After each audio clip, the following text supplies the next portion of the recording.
అంటే ముందుగా అసలు విధ్వంసానికి గురైనటువంటి ఆంధ్రప్రదేశ్ రాష్ట్రం అభివృద్ధి చెందాలి. First point. అభివృద్ధి చెందాలి అంటే డెఫినెట్లీ పెట్టుబడులు రావాలి. మేం చంద్రబాబు నాయుడు గారి గురించి ఎన్నికల ప్రచారంలో కావచ్చు, ఇప్పుడైనా కానీ చెప్పేటటువంటి మాట సంపద సృష్టికర్త. సంపద సృష్టిస్తారు చంద్రబాబు నాయుడు గారు, కంపెనీలు తీసుకొస్తారు. డెఫినెట్లీ ఆంధ్రప్రదేశ్ రాష్ట్రం అగ్రగామిగా చేయడంలో చంద్రబాబు నాయుడు గారు పాటుపడతారనే చెప్పాం.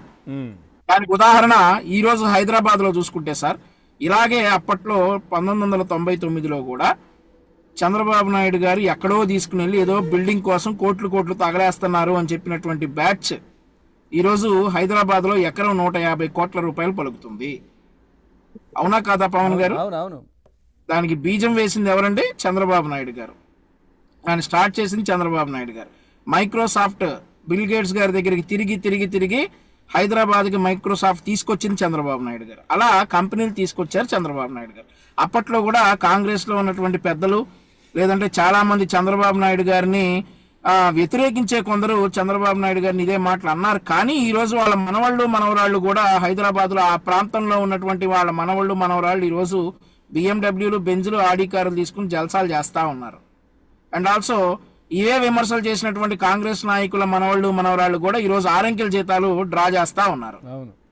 సో ఆంధ్రప్రదేశ్ రాష్ట్రం విచ్ఛిన్నమైంది. సరే 2014 నుండి 19 వరకు కొన్ని కంపెనీలు, కియా లాంటి పెద్ద కంపెనీలు కొన్ని తెచ్చారు. 19లో దురదృష్టవశాత్తు అధికారంలోకి కోల్పోయాం. 19లో అధికారంలోకి వచ్చినటువంటి జగన్మోహన్ రెడ్డి తరిమేయటం తప్ప ఏమైనా తీసుకొచ్చాడా?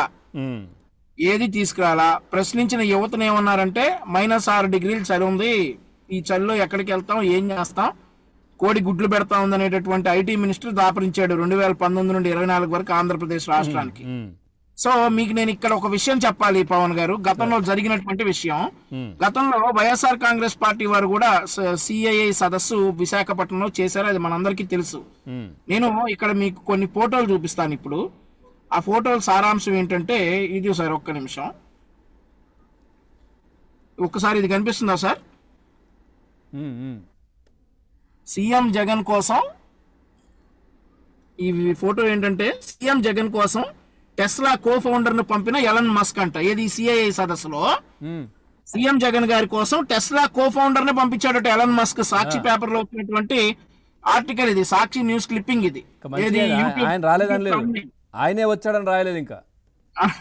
ఇది చంద్రబాబు నాయుడు గారు 2018లో అమెరికాలో టెస్లా అధినేత ఎలన్ మస్క్ గారిని కలిసినప్పుడు ఫోటో. ఇతను ఎలన్ మస్క్ గారు అండి, ఫస్ట్ ఉన్నటువంటి వ్యక్తి. ఈ ఫస్ట్ ఉన్నటువంటి వ్యక్తి ఎలన్ మస్క్ గారు, చంద్రబాబు నాయుడు గారు, యనమల రామకృష్ణ గారు, అప్పుడు ఆర్థిక శాఖ మంత్రి. సో తర్వాతే ఇక్కడే ఒక ట్విస్ట్ ఉందండి. కలిసి ఇతన్ని సిఐఐ సదస్సులో ఈ ఎబర్హార్డ్ అనేటటువంటి ఈ వ్యక్తితో మాట్లాడిచ్చారు.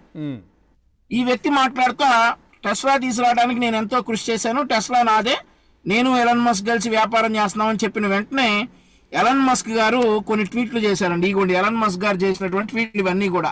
టెస్లా అధినేత ఎలన్ మస్క్ గారు చేసినటువంటి ట్వీట్లు ఏంటంటే, ఈ ఎబర్హెడ్ అనేవాడిని 2007లోనే మేము తరిమేశాం, మా కంపెనీకి ఈ ఎబర్హెడ్ కి ఎట్లాంటి సంబంధం లేదు. ఈ ఎబర్హెడ్ ఈ రోజు ఎక్కడో ఇండియాలో ఏదో మాట్లాడుతా ఉన్నాడు, టెస్లా గురించి చెప్తా ఉన్నాడు, టెస్లాకి అతనికి ఎలాంటి సంబంధం లేదు. టెస్లా పూర్తిగా నా కష్టం, ఇప్పుడున్నటువంటి నా డైరెక్టర్స్ కష్టం, ఇతను ఫ్రాడ్ అని ఇతను తరిమేశామని చెప్పేసి ఎలన్ మస్క్ గారు ఇన్ని ట్వీట్లు పెట్టారు సార్. ఇన్ని ట్వీట్లు పెడితే ఈయన ఏమి రాస్తాడండి సాక్షిలో, సీఎం జగన్ కోసం టెస్లా కో ఫౌండర్ ను పంపిన ఎలన్ మస్క్ అంట. ఈ ఫ్రాడ్ చేసిన ఆయన పంపించిండ్రు. అది ఇట్లాంటి రాతలు రాసి అతన్ని తీసుకొచ్చి సిఐఏ సదస్సుల్లో మాట్లాడించి ఆంధ్రప్రదేశ్ రాష్ట్ర ప్రజల్ని ఫూల్స్ చేశాడు జగన్మోహన్ రెడ్డి. ఆ రోజు వచ్చింది ఎవరండి? వచ్చింది ఒక ఫ్రాడ్స్టర్. టెస్లాలో మోసం చేసేసి డబ్బులు నొక్కేసినటువంటి ఒక ఫ్రాడ్స్టర్ ని తీసుకొచ్చేసి ఎలన్ మస్క్ పంపించాడని చెప్పారు. చంద్రబాబు నాయుడు గారు అసలు ఎలన్ మస్క్ నే కలిశారు, అంతే కదా.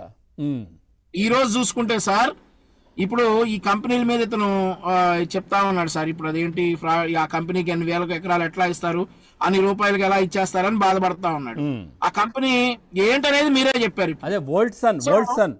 అదే ఆ వోల్సన్ కంపెనీ, దాని చరిత్ర ఏంటనేది మీరే చెప్పారు. 90,000 కోట్ల రూపాయల టర్న్ ఓవర్ ఉన్నటువంటి కంపెనీ ఈ రోజు గ్రీన్ ఎనర్జీ మీద ఆంధ్రప్రదేశ్ రాష్ట్రంలో పెట్టుబడులు పెడతానంటే స్థలాలు ఇస్తాం డెఫినెట్లీ. లోకేష్ గారు ఇంకొక మాట కూడా చెప్పారు పవన్ గారు, మీరు తీసుకురండి కంపెనీలు, మీరు తీసుకురండి, మీరు రెవెన్యూ జనరేట్ చేసే కంపెనీలు తీసుకురండి, ఉద్యోగాలు ఇచ్చే కంపెనీలు తీసుకురండి, మీరు తెచ్చేటటువంటి కంపెనీలకు కూడా స్థలాల్లో మిగిలిన విషయాల్లో రాయితీలు ఇస్తామని చెప్పి లోకేష్ గారు చెప్పారు. అంతే కదా, మీకు డబ్బు తీసుకురండి, మరి అదే కదా, మీకు చేతనైతే అయితే తీసుకురండి. అలా తీసుకురాకపోగా తెచ్చినటువంటి కంపెనీలు తరిమేయటానికి గతంలో జగన్మోహన్ రెడ్డి గారు కాంట్రాక్ట్లు ఎలా చేస్తారో చూస్తానన్నాడు సార్ అమరావతిలో వాళ్ళని. అవును మీకు గుర్తుండే ఉంటుంది. అవునవును, మొన్నటికి మొన్న కూడా అన్నారు. ఇప్పుడు కాంట్రాక్ట్ ఎవరైతే ఈ అగ్రిమెంట్లు చేయించుకుంటున్నారో నేను వచ్చిన తర్వాత మళ్ళీ క్యాన్సిల్ చేస్తానని చెప్పేసి కాంట్రాక్ట్.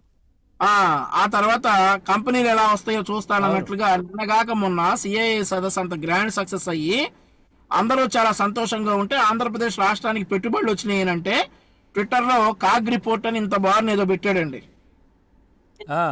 ప్రజల్ని మళ్ళీ తప్పుదావ పట్టించడానికి. దాని గురించి కూడా విశ్లేషణ చేద్దామనంటే మా పార్టీ నుండి ఎవరు రారు, మరి ఆ పార్టీ నుండి. సో జగన్మోహన్ రెడ్డి గారికి అసలు రాష్ట్రం బాగుపడుతుంది అని అంటే ఒక కోపం, కంపెనీలు వస్తా ఉన్నాయనంటే ఒక కోపం. మళ్ళీ అతన్ని నమ్మరేమో, ఇంకా నమ్మే ఛాన్సే లేదు.